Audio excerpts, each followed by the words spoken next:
Bueno, gente, en esta materia vamos a todavía ver un montón más de conceptos de visualización, pero en este video quiero que volvamos un poco para atrás y que lo pensemos desde un punto de vista del análisis estadístico y cuáles son los fundamentos que nosotros tenemos para poder asegurar que nuestros análisis de datos van a ser válidos, van a ser correctos y no es que estamos inventando conclusiones de la nada.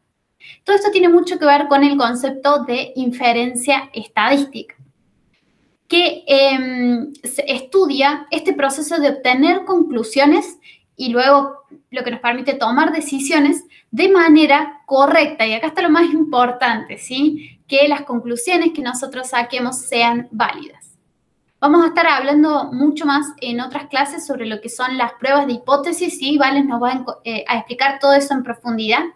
Pero acá quiero que hablemos un poquito sobre la estimación de parámetros desde un punto de vista intuitivo. No vamos a entrar demasiado en la matemática, ¿sí?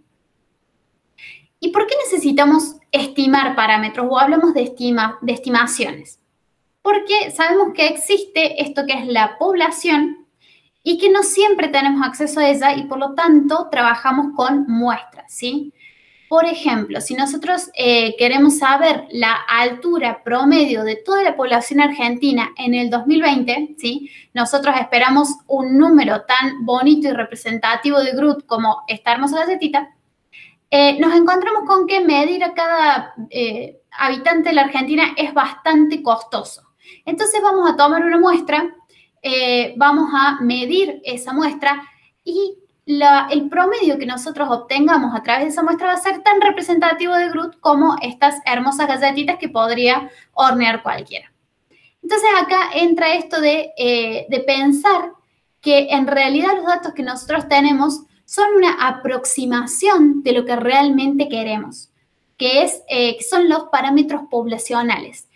Y también queremos poder estimar qué tan buenos son nuestros parámetros muestrales y con qué confianza podemos nosotros tomar decisiones en base a ellos.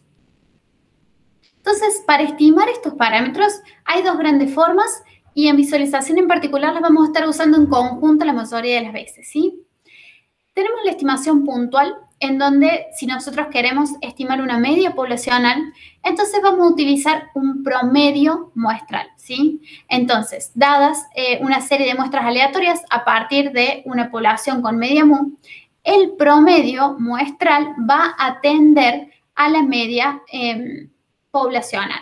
Hay un montón de teoría detrás de esto, ¿sí? Lo importante es saber que es una muy buena forma de estimarlo. Y ya vamos a estar viendo por qué es que se da esto y por qué podemos confiar en este resultado. Pero siempre existe un error, porque estamos hablando de estimaciones, ¿sí?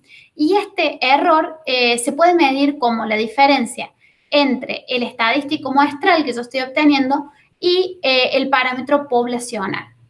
Nosotros nunca vamos a conocer ese error. ¿Por qué? Porque si conociéramos nuestra mu verdadera, entonces no nos haría falta estar tomando muestras y calculando el promedio, ¿sí? Pero nos da una propiedad bastante interesante, que es esta de acá.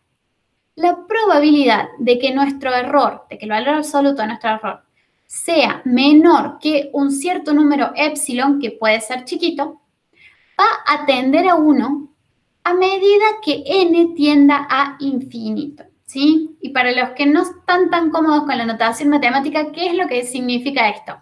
Bueno, significa que mientras más grande sea mi n, más cercano al infinito, más cercana va a ser nuestra probabilidad de un error pequeño a 1. O sea, vamos a estar más seguros de que nuestra estimación de la media a partir del promedio muestral está cerca de la media poblacional, ¿sí? Y otro concepto que es sumamente útil es la estimación por intervalos, en donde de nuevo tomamos una serie de muestras aleatorias. En este caso va a tener media mu y también vamos a necesitar la varianza sigma. Y vamos a tomar un número entre 0 y 1 que nos va a dar una idea de nuestra confianza. Lo que la estimación por intervalos nos da, en lugar de darnos un numerito, como si dijéramos la altura promedio de la Argentina es 1,70, nos va a decir, la altura promedio de la Argentina se encuentra entre un valor un límite inferior y un límite superior, o sea, entre 1,70 y 1,75. Nos devuelve un intervalo.